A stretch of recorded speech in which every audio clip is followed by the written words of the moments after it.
Boa noite, Betes.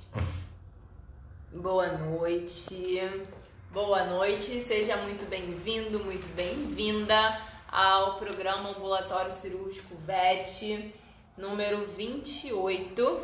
E hoje a gente vai conversar sobre o jeito certo de drenar uma efusão torácica com confiança. Então, hoje eu vou conversar com você sobre os casos que chegam na sua rotina, no seu atendimento, sobre efusão torácica e que eu sei que geram ansiedade e insegurança para tratar da melhor maneira possível, né? Com maior segurança, sem erros, sem tremedeira, sem complicações que podem ser evitadas, tá? E, de novo, estamos fazendo essa live pelo Instagram pela segunda semana seguida, porque estou sem notebook e espero que semana que vem, acho que não, talvez só na outra semana eu deva estar com o meu computador de volta e a gente volte a fazer as lives pelo YouTube também, pra gente fazer o nosso PDF, tá bom? Então, hoje a gente vai conversar principalmente sobre o que? A toraxentese, o dreno torácico, que são procedimentos que você, como clínico plantonista, deve saber realizar para tratar ali um paciente com efusão torácica, tá? Com líquido dentro do tórax. E de vez em quando eu vou estar olhando para baixo porque o meu roteiro agora está na mão, não está no computador, tá bom? E eu sei que você tem o quê? Tem medo, tem insegurança de drenar esse paciente e perfurar pulmão, perfurar coração, perfurar os vasos intercostais, causar algum sangramento, piorar a situação desse paciente, tá? E eu sei disso primeiro porque vocês me falam, né? Mas antes disso, eu sei disso porque quando eu estava recém-formada num dos plantões aí da vida, de noite, tava eu e o enfermeiro e chegou uma senhora, né, para fazer atendimento e ela estava vindo encaminhada de outra clínica com um gatinho, não me lembro agora o que o gato tinha, mas ele tinha efusão torácica, não me lembro o motivo, e o veterinário que atendeu ele na clínica antes falou que não poderia fazer essa drenagem, essa remoção do líquido sem uma ultrassonografia.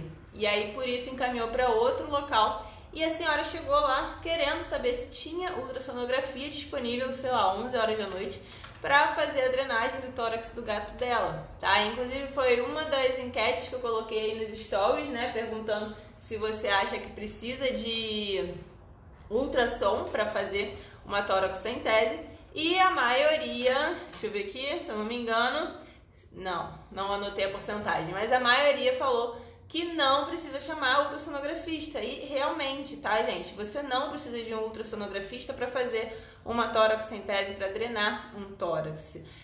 Você normalmente vai fazer se você... Boa noite, Renata. Se você não tiver segurança para fazer esse procedimento, tá? Porque você vai ter medo de perfurar pulmão, perfurar coração, fazer algo de atendimento, tá bom? Então, nesse caso, né, eu drenei, pedi pra tutora sair da sala, drenei o tórax, o gato ficou ótimo e a tutora ficou extremamente satisfeita com o procedimento que foi realizado, tá bom?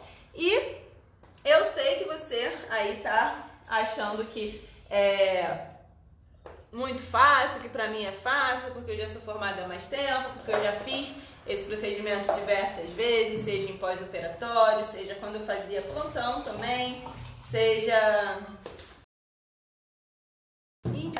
Mas eu também já tive medo, já tive insegurança de fazer uma toraxentese, mas o importante é você saber que você tem que fazer e que você só vai ficar bom, só vai saber realizar esse procedimento quando você começar a fazer, começar a correr o risco de errar e aprender com esse seu erro, tá? A Nala tá chegando para participar da live. E aí, tem até uma aluna agora dessa última turma do Segredos do Ambulatório Cirúrgico, a Rosilda, que começou em mês passado, a turma, e recentemente ela colocou lá 2 casos de toracocentese. E no primeiro caso, ela havia feito algo errado lá na comunidade do Facebook, e esse algo errado foi a falta de tricotomia. E aí eu falei, corrigi, expliquei o porquê que tem que fazer a tricotomia. E aí ela atendeu um outro paciente, um gato dessa vez, com efusão também. E aí ela já corrigiu esse ponto, já fez fazendo a tricotomia e já fez um procedimento muito mais seguro, muito mais que você vai evoluir, você vai fazer, pode errar em algum passo do procedimento. O importante é você ter alguém ou algum estudo para você saber aonde você está errando, o que você está fazendo de errado, para você no próximo procedimento melhorar, tá bom? E assim é a curva de aprendizado, assim você vai melhorando o seu aprendizado, combinado? Beber uma água. Então, ó, clica aqui no aviãozinho, encaminha essa live para pelo menos aí 5 amigos veterinários que façam plantão e que precisem, em algum momento da vida, já precisaram ou vão precisar fazer uma drenagem de uma efusão torácica, tá? Por que eu resolvi falar da efusão torácica hoje? Normalmente eu falo da toracocentese como um todo, principalmente focando nos casos de traumatismo, né? Naqueles casos de hemotórax, pneumotórax, no paciente atropelado. Mas a toracocentese, ela não é só para os casos de traumatismo, tá? Ela é também um procedimento terapêutico. Então, no caso da efusão torácica, a gente também vai precisar realizar uma toracocentese, tá? Essa toracocentese, ela é um procedimento terapêutico e diagnóstico, tá? E o que é a efusão torácica, né? Eu não vou entrar aqui nas explicações clínicas da parada, porque eu quero que você entenda a parte ambulatorial cirúrgica, a parte do tratamento ambulatorial cirúrgico desse paciente, tá? Mas, de um modo geral, a efusão torácica nada mais é do que o acúmulo de líquido dentro do tórax desse paciente. E esse acúmulo de líquido, ele pode estar associado a diversas patologias.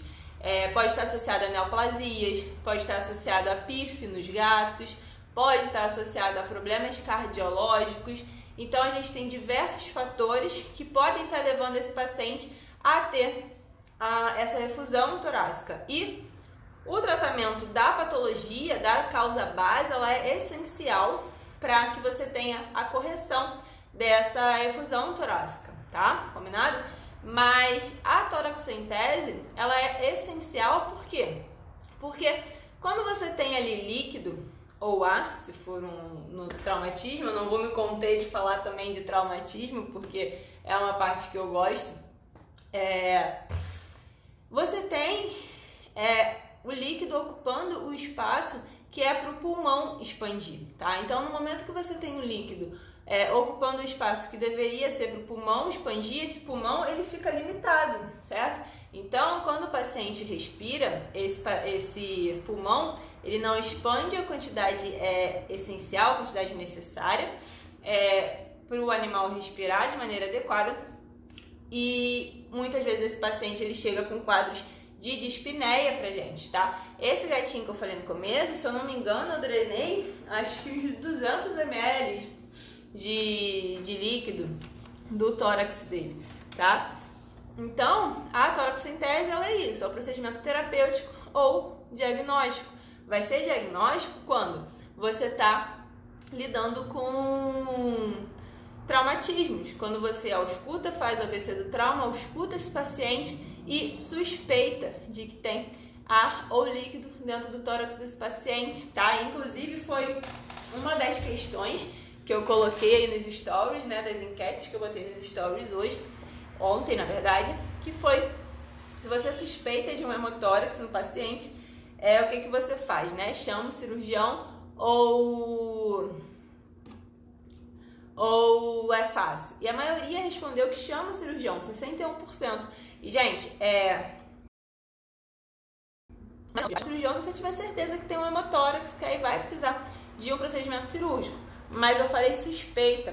Quando você tem suspeita, você tem que fazer uma toracocentese, porque é um procedimento diagnóstico, tá? A gente tem um bicho voando aqui. É um procedimento diagnóstico, é ele que vai te falar se tem realmente sangue ou não, tá, Renata?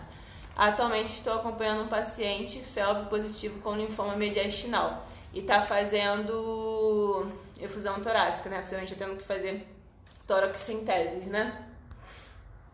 E você faz, Renata, a toracocentese?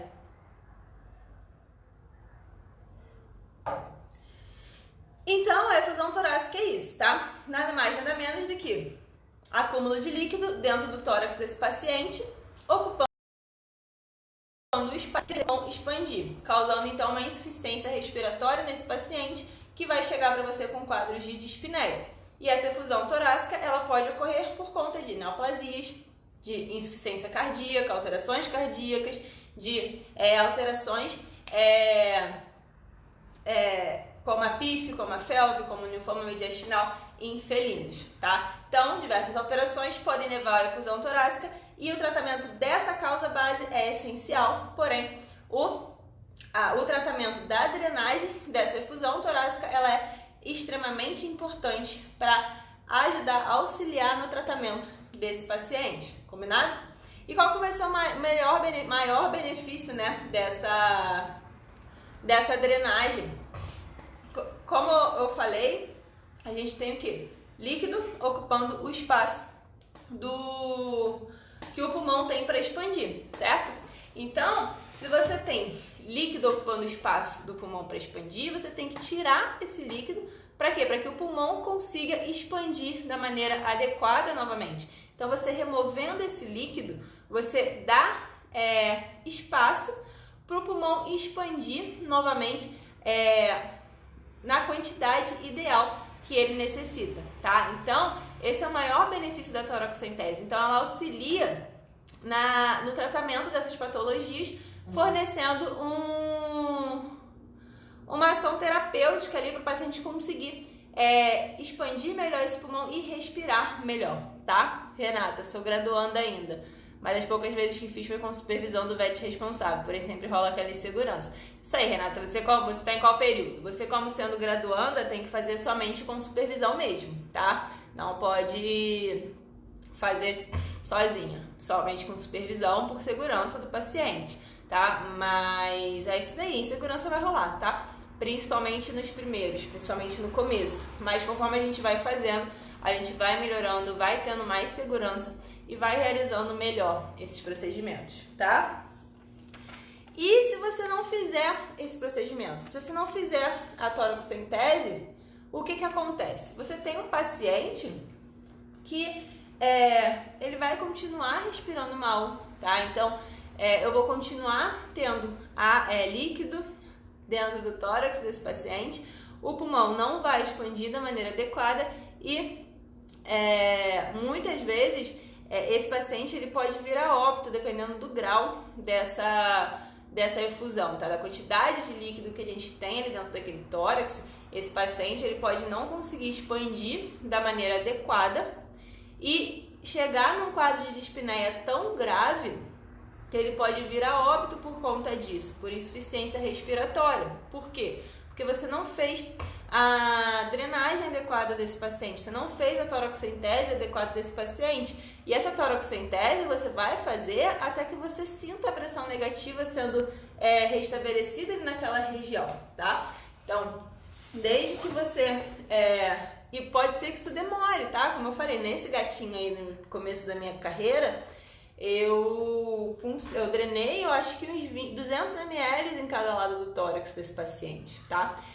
Então, você tem que saber que pode demorar. Pode ser que demore, sim, para você remover todo o líquido, tá? Mesmo sendo um paciente pequeno, tá? Então, se você não faz o procedimento, esse paciente pode vir a óbito por conta da insegurança, por conta do medo de vocês, tá? Me fala aí nos comentários, tem 11 pessoas online. Me fala aí se você já é formado, é graduando, Renata falou que é graduando ainda, né? E se você é formado, se você já fez drenagem de efusão torácica, tá? Só para eu saber.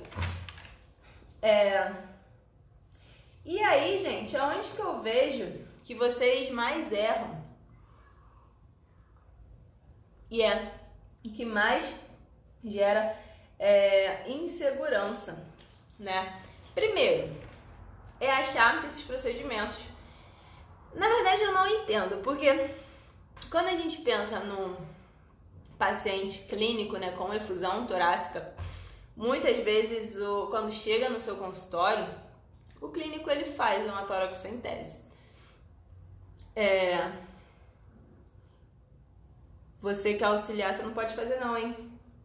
Você não pode fazer esses procedimentos não, hein? Só veterinário. E aí, Brasília Vet formada, fiz estágio muito insegura, Rogerinha formada. Já fez, Rogéria, esses procedimentos de drenagem? Brasília já fez, mas muito insegura. Mas é assim mesmo, tá? Faz, o importante é fazer. E se errar, vê onde você tá errando para na próxima acertar, tá? Alessandra formada, pego sempre efusão. Pois é, Alessandra, as efusões, elas são comuns, tá? Na nossa rotina. E isso que eu ia falar agora. Quando chega a efusão torácica, o clínico, ele, pelo menos eu não percebo o clínico encaminhando para o cirurgião para fazer a toracocentese. O que eu vejo realmente é a insegurança de fazer sem ser guiado por ultrassom. Mas quando é um caso de traumatismo, rola o medo e a insegurança de fazer a toracocentese e acha que tem que ser um procedimento realizado pelo cirurgião. E realmente eu não entendo por que vocês têm essa questão. Se souber, me falando, é exatamente o mesmo, tá? O procedimento da toracocentese numa efusão torácica e num traumatismo, o procedimento é exatamente o mesmo. Gonzala no 7º período. É exatamente o mesmo procedimento, tá? E por que vocês tendem a querer fazer com o ultrassom, guiada com ultrassom? Sinceramente, eu acho até mais difícil fazer guiada com a ultrassom, porque fica aquele transdutor ali na sua frente, atrapalhando mais mão do ultrassonografista, mais sua mão, mais o estagiário querendo ver, mais um monte de coisa, tá? Então, eu acho que acaba atrapalhando mais do que te ajudando. Porque se você sabe o passo a passo do que você tem que fazer na toracocentese, você não precisa de um ultrassom para te guiar, tá? Porque o que você mais tem medo é de perfurar o pulmão, de perfurar o coração, certo? E se você faz o passo a passo que está descrito na literatura, você não vai fazer nenhum desses dois erros, porque eu não diria nem complicação, mas sim erro. Porque se você perfurou o pulmão, é porque você introduziu a agulha no momento errado, tá? Então, você introduziu a agulha no momento errado, no momento que o paciente inspirou, então é o momento que o pulmão está mais próximo do gradil costal. Então, você pode perfurar o pulmão. E o coração, gente, você colocou essa agulha no lugar totalmente errado do local que é recomendado pela literatura, tá? A literatura recomenda no 7º ou 8º espaço intercostal. Tá longe pra caraca do coração, gente. Tá longe, o coração tá lá no 4º espaço intercostal, tá? E o que eu tava falando, né? Que eu não entendo o motivo de vocês dessa diferença aí, né? De quando é uma efusão, querer fazer drenagem guiada pelo ultrassom, e quando é um trauma, não quer nem fazer, quer já chamar o cirurgião. Pensou assim, acho que tem um procedimento e vou chamar o cirurgião, então acho que tem um hemotórax, vou chamar o cirurgião para fazer a toracocentese, tá? Na última live que eu fiz na semana passada com o professor Sérgio Santalúcia, ele até entrou aqui. Se você não assistiu, ela tá aqui, tá? Tá salva aqui no Instagram. Assiste lá. Ele estava comentando que ligaram para ele uma vez um paciente atropelado para ele ir lá fazer uma toracocentese. Gente, não tem lógica. Não tem lógica um negócio desse. Porque você ligar para o cirurgião para ir na clínica para fazer um procedimento que você deveria fazer, porque é um procedimento de emergência, nesse caso de atropelamento, né? Possivelmente, muitas vezes poderia acontecer dele chegar lá e o paciente já ter vindo a óbito, porque se for, por exemplo, um hemotórax, nada foi feito, não se sabe o que é, se é pneumotórax ou não, se precisa colocar um dreno, e se precisar colocar um dreno é você também que tem que fazer, tá? Um dreno torácico. Então, essas coisas que me incomodam e, na verdade, ficou, né? Por quê? Por que você tem esse medo, que você tem essa insegurança de realizar e acha que é o cirurgião que tem que fazer quando a gente fala em traumatismo e que você acha que tem que ser somente guiada pelo ultrassom, tá? Local de introdução da agulha é mais ventral. Ventral a costela que você diz ou Lilian? Brasília VET.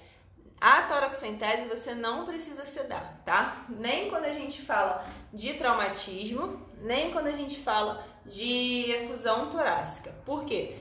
Você tem ali um líquido ocupando, se for trauma, então mais ainda você tem líquido ocupando o espaço do pulmão expandir. Então o paciente normalmente ele está tão agoniado, normalmente você vai sedar para fazer aquela analgesia para compensar a respiração, tá? Principalmente no atropelado. Mas você tem uma dispneia ali que quando você introduz a agulha, você tem alívio, tá? Você tem alívio desse paciente, ele consegue voltar a respirar de forma adequada e a perfuração ali da agulha normalmente não é um fator ali que cause uma dor muito intensa nesse paciente, tá? Você pode fazer bloqueio com lidocaína no local que você vai introduzir a agulha, mas a sedação você não precisa fazer, tá? Lília, você vai introduzir a sua agulha mais dorsal se for ar e mais ventral se for líquido, tá? E aí entra ali no 7º ou 8º espaço intercostal, nem muito próximo da costela cranial, nem muito próximo da costela caudal, ali no meio desse espaço intercostal mesmo, tá? Era isso que você perguntou? Era isso que você queria saber?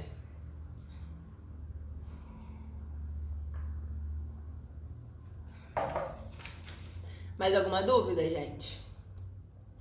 E aí, a toracocentese, né, que vai te ajudar aí nesse tratamento desses pacientes com efusões, você vai drenar esse líquido e você pode ter diversos transudato, exudato, diversos tipos de líquido que você precisa enviar para análise. Então você precisa mandar para análise para o laboratório para saber que tipo de líquido é esse, saber os diagnósticos que você tem, exames de rotina ali, de acordo com a anamnese, com o histórico desse paciente, para você fazer uma boa conduta, tá? Lembrando que a toracocentese, ela não vai curar esse paciente, ele é um método de causar alívio ali naquela efusão que é secundário a alguma outra patologia, tá? Brasília VET faz com agulha ou catéter? Agulha, tá? Eu faço com um scalp, na verdade. Com um scalp. Não tem nada a ver com castração, tá? Não tem nada a ver com castração.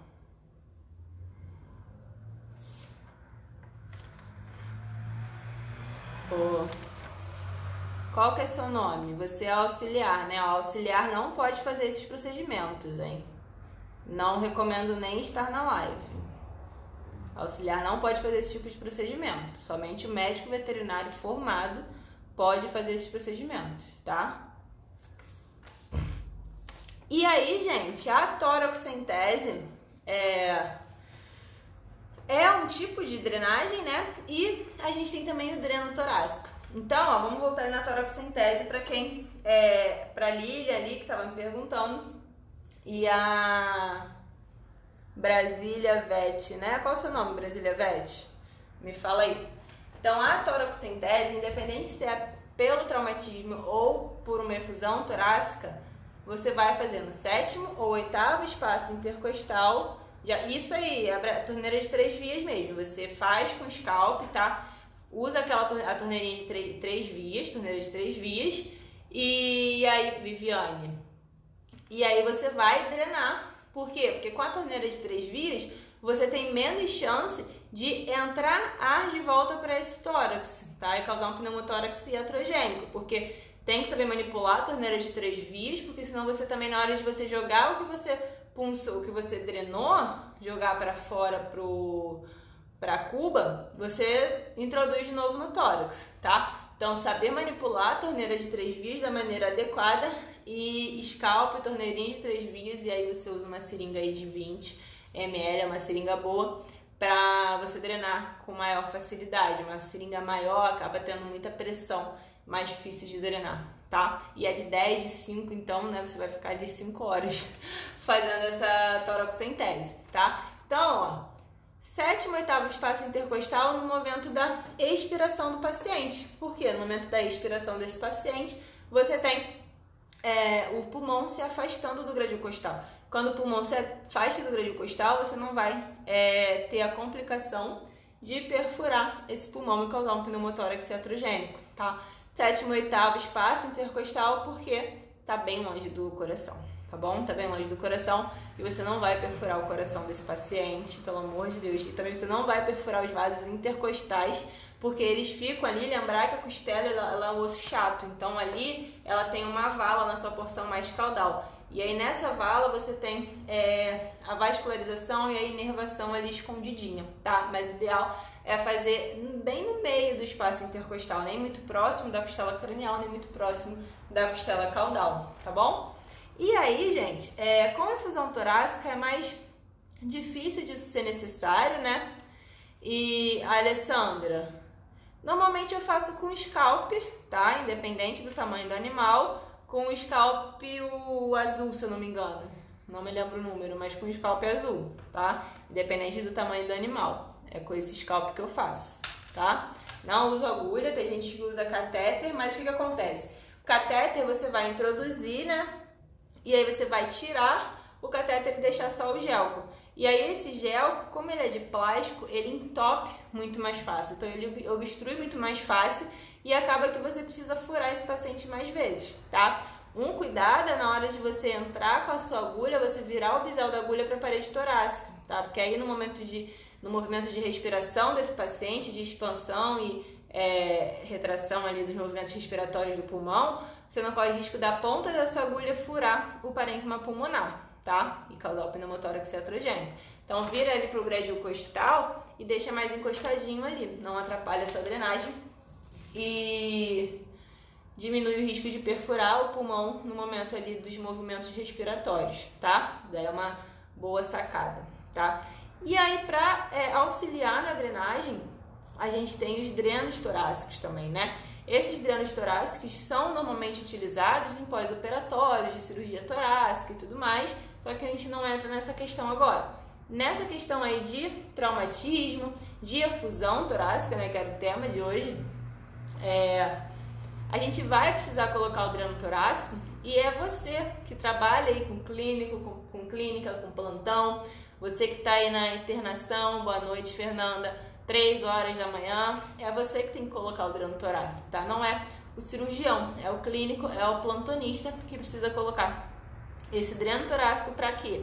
Para melhorar o prognóstico desse paciente, auxiliar na sua recuperação e, cara, evitar que esse paciente venha a óbito, né? Então, se você faz o procedimento no momento correto e não fica postergando, não fica ali passando pro próximo plantonista, não liga pro cirurgião, o cirurgião vai estar aqui amanhã de manhã e ele faz, o cirurgião vai estar aqui amanhã de tarde e ele faz, e aí olha quanto tempo se passa e esse paciente tá ali com efusão no tórax, efusão torácica, com dispneia, com problema respiratório, com alteração respiratória, sem conseguir respirar de maneira adequada, com insuficiência respiratória e com risco de vir a óbito. Porque se é um paciente que precisa de um dreno torácico, é porque ele tem uma quantidade grande de líquido dentro desse tórax, que não está conseguindo boa noite, Bárbara, restabelecer a pressão negativa, tá? Então, são casos mais graves. Lembrar sempre o quê?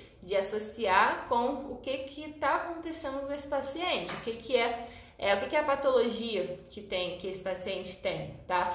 Para tratar em conjunto. A toracocentese, ela vai aliviar os sintomas ali da efusão torácica. Então, você precisa saber o que ele tem, o que está causando essa efusão para você tratar, porque senão você vai ficar drenando eternamente drenando, tá? Se você não tratar a causa base. E aí, fica a dúvida, né? Quem que sabe quando que você vai optar pela colocação do dreno torácico ou se você vai continuar fazendo a toracocentese nesse paciente ad eterno. A toracocentese é um ótimo procedimento, tá? É indolor, basicamente ele não tem um nível alto de dor. No dreno torácico a gente já precisa de uma sedação desse paciente, tá? Na toracocentese não precisa. É um procedimento rápido, fácil, que qualquer um tem total capacidade de fazer, tá? Não que o dreno torácico qualquer um não tenha total capacidade de fazer, mas é um pouco mais complexo do que a toracocentese, mas também não é difícil, basta conhecer a técnica, tá? Então a vantagem da toracocentese é essa, você não precisa de sedação, você faz o procedimento ali mais rápido no ambulatório cirúrgico, na internação, onde o paciente estiver, porém estressa mais esse paciente, porque cada vez que você vai fazer uma toracocentese, você precisa o quê? Manipular esse paciente, tirar ele de dentro da gaiola, colocar na mesa, furar o tórax desse paciente, ficar com ele ali, segurando ele até você conseguir restabelecer a pressão negativa, até você tirar todo o líquido, toda a efusão daquele tórax, tá? Então é um procedimento mais estressante, então debilita mais esse paciente do que o dreno torácico. O dreno torácico, ele tem como uma desvantagem que você vai precisar sedar esse paciente para colocar o dreno, mas ele te auxilia muito em que você não precisa ficar toda hora furando esse paciente, então você causa menos estresse, você não precisa nem tirar ele da gaiola para fazer essa drenagem. Dependendo do dreno que você está usando, você já faz uma drenagem contínua, que a gente tem os drenos de sucção contínua e os drenos de sucção intermitente. E aí os de sucção contínua, você fica lá drenando, tá? E você só vai manipular aquele dreno quando você quiser trocar o recipiente, quando aquele recipiente ali não tiver mais pressão para sugar o líquido que está dentro desse tórax. Enquanto tiver, você não manipula. E os de sucção intermitente, você precisa abrir e fechar o circuito. Eles são um pouco mais arriscados porque tem maiores chances de causar pneumotórax iatrogênico, na manipulação ali inadequada desse dreno. Por isso que é extremamente importante ter uma equipe treinada para manipular esses drenos, tá? Para evitar que ocorra essa drenagem, esse pneumotórax iatrogênico, tá? E aí ninguém me respondeu se vocês sabem quando opta pelo dreno torácico, né? Mas o dreno torácico, quando é que você vai optar? Quando você faz uma drenagem nesse paciente e você tem mais de 55 ml por quilo de líquido dentro desse tórax, tá? É uma quantidade razoavelmente considerável. E nesses casos você precisa colocar um dreno torácico nesse paciente, tá? E a outra condição que você vai precisar optar pelo dreno torácico é quando o seu paciente, quando você drena esse paciente, consegue restabelecer a pressão negativa mas você precisa fazer mais do que 4 toracocenteses por dia nesse paciente, tá? Então, se você precisa fazer mais de 4 toracocenteses por dia nesse paciente, mesmo restabelecendo a pressão negativa, ou se você drenou mais de 55 ml por quilo e não restabeleceu a pressão negativa, você vai optar pela colocação de um dreno torácico, tá? E o que? E conciliar esse dreno torácico com o tratamento da causa base dessa efusão. Tratamento do que está causando essa efusão nesse paciente, porque senão, como eu falei, você vai ficar enxugando gelo, digamos assim, você vai ficar drenando e o organismo formando, tá? Então, se você tem um paciente com alguma neoplasia e que por conta da neoplasia está causando essa efusão, você tem que ver, a neoplasia é operável, não é operável, caminha para o oncologista, faz quimioterapia, faz o que o oncologista mandar, mas você tem que tratar a causa base na medida do possível. Normalmente, animais que têm efusão são animais que têm um quadro de uma patologia bem grave, né? Se for um caso de uma patologia cardiológica, você vai realizar todo o acompanhamento com o cardiologista. Então, você vai fazer o tratamento cardiológico, vai tratar esse paciente, o coração desse paciente, vai fazer as drenagens quando for necessário. Normalmente só toracocentese já são suficientes nesses casos, tá? A análise desse líquido é extremamente importante. tanto análise bioquímica quanto análise citológica, principalmente se for casos de neoplasias, tá? Você saber o que tem naquele líquido que vai te auxiliar no seu tratamento, tá bom? Então, gente, o que eu queria passar para você aqui nessa live? Ficou alguma dúvida? Vocês têm alguma dúvida aí? Pode colocar aí nos comentários. Efusão torácica é uma patologia comum na rotina, tá? Então, diversas patologias podem causar efusão torácica como secundária, tá? Você tem que saber realizar essa drenagem de maneira eficiente. E como é que você faz essa drenagem? Principalmente com a toracocentese, tá? Importantíssimo tratar a causa base concomitantemente com a realização da toracocentese, porque para você não ficar drenando e o organismo produzindo, senão não vai surtir efeito. Tratar a causa base. Em casos mais graves, você pode precisar ser necessário, né, a colocação de um dreno torácico, e sim, é você que vai realizar a colocação desse dreno torácico, tá? Alessandra, qual o dreno que é utilizado? Ou Alessandra, a gente tem os drenos torácicos próprios, tá? Que eles têm um custo mais elevado, são normalmente circuitos de sucção contínua. Os drenos torácicos, eles possuem circuitos fechados para não ter a ocorrência de pneumotórax iatrogênico. E só que na veterinária a gente improvisa a porra toda, né, Estevam? Tudo bom? E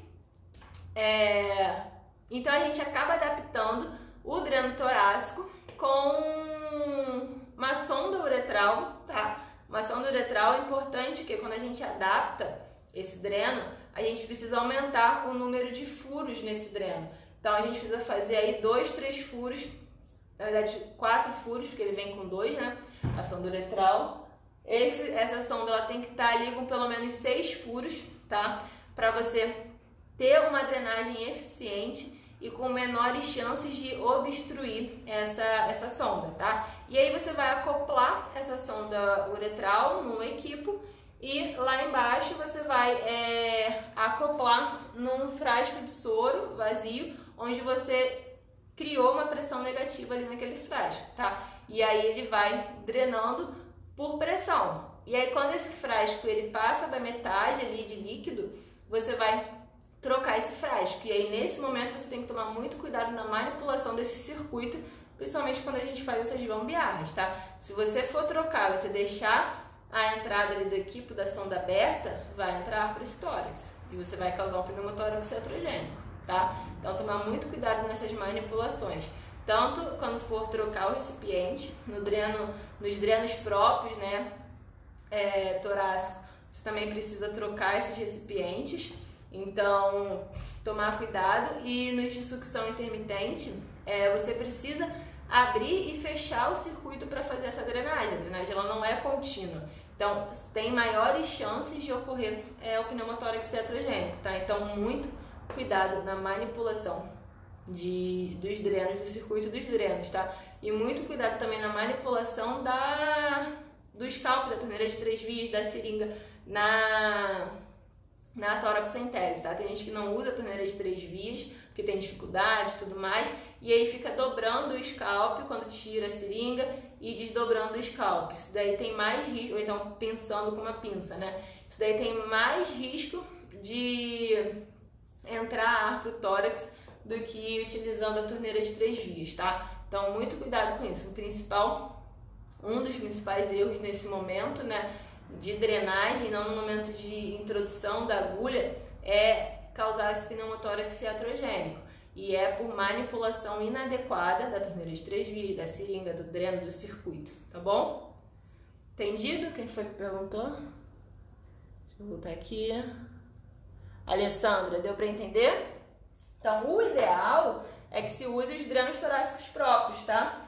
Tem alguns, Jackson Park, acho que é isso, não sei pronunciar, mas tem alguns drenos torácicos específicos, mas na veterinária a gente acaba improvisando muita coisa, né? Então a gente pode improvisar com uma sonda uretral, desde que você aumente a quantidade de orifícios, tá bom?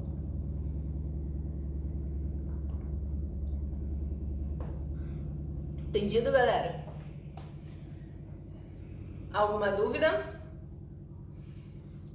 Boa noite, gente, tá? E o dreno torácico, gente, uma coisa importante é o dreno torácico, diferente da toracocentese, os dois você penetra no tórax no 7º ou 8º espaço intercostal, tá? Mas no dreno torácico você tem que fazer um túnel pelo subcutâneo, entrando na pele lá no 11º espaço intercostal, tá? E aí você faz um túnel com uma pinça pelo subcutâneo e penetra no tórax no 7º ou 8º espaço intercostal, tá? Justamente para você evitar que tenha o pneumotórax, tá?